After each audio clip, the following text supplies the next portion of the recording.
When I was tipped off that an ex-gay writer for the Christian Post may have been using a dating site for gay men, I had two options.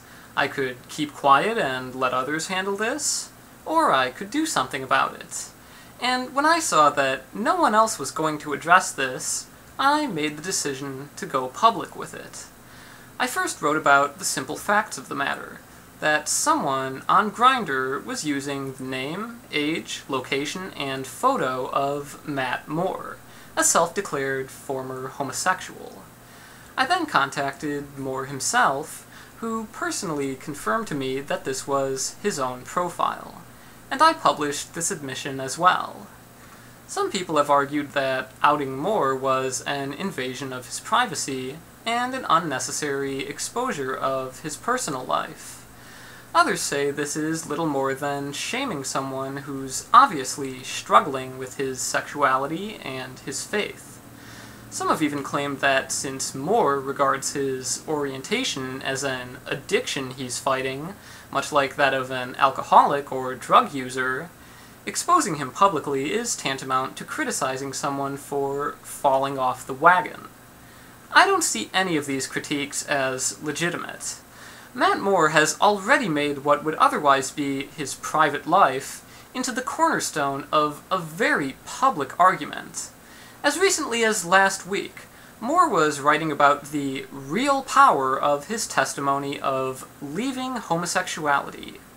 Moore stated, "What I believe speaks volumes of the grace of God and the power of the gospel is that year by year, month by month, week by week, day by day, I continue to fight the fight of faith. I have sought after Jesus, and I have turned from sin daily." This is not merely a personal stance of his. It is a message to a wider audience.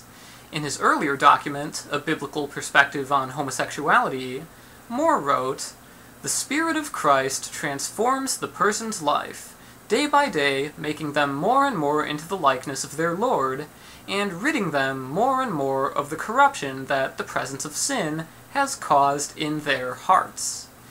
He's also targeted children with his call to conversion. In a post titled Dear Gay Kid, he describes his life as an openly gay man as being full of meaningless and unsafe sex, and devoid of healthy and fulfilling relationships. He claims this lifestyle is driven by sex and indulgence, not by love. And he tells queer youth that they need God to rescue them from eternal condemnation. So, how has that been working out for him?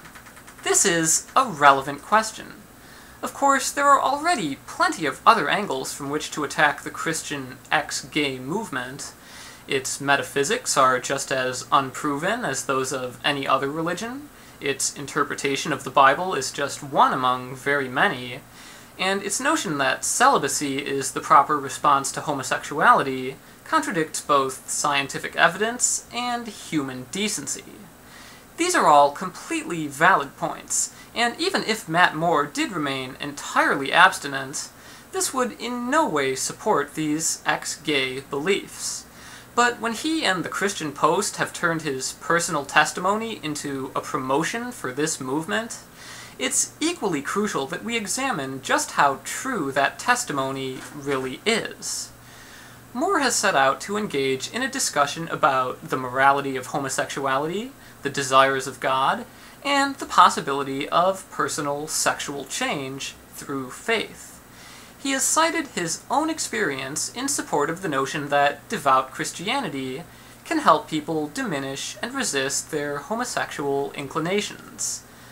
But if he has any interest whatsoever in an open and honest discussion about that, why should he be the only one who's privy to the fact that his religious program has failed even himself? This fundamentally compromises the value of his testimony as evidence. Why should the rest of us have to remain unaware of this while he continues to deceive people about whether religion can change their sexuality? Not only is it hypocritical to present oneself as a model of sexual reformation when one is clearly anything but reformed, such a substantial omission is just unfair to all the participants in a public debate such as this. He knows something we don't, and he's withholding information that impacts the soundness of his argument. Revealing this vital information is anything but an act of shaming, and this is not some malicious and arbitrary outing of a random person who was simply going about their business. Plenty of people go looking for partners all the time, and this is certainly not deserving of shame. It's not a problem that a gay man happened to be seeking the company of other gay men. Indeed, I hope he enjoyed himself. But his public complicity in the ex-gay movement is what makes this publicly relevant, and that complicity is what's truly deserving of shame here. I also don't care if Moore regards his own inclinations as an addiction.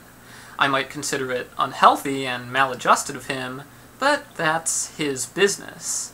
However, it's no longer just his business when he proposes that the rest of us ought to regard ourselves similarly. And we are in no way obligated to humor a twisted belief that treats our own loving relationships as no more than a relapse into an addiction that we would have resisted if only we had been stronger. This is about more than just Moore. There are people who are going to read his story, and it will lead them to believe that their gay son or daughter could become straight if they were just willing to try hard enough. By keeping up this charade, he continued to promote the idea that prayer was an effective remedy to homosexuality. Now, people can see for themselves just how effective this really is. And the sooner people understand that sexual orientation can't be forcibly changed by this or any other means, the sooner they'll stop trying to force such ineffective change on themselves and others.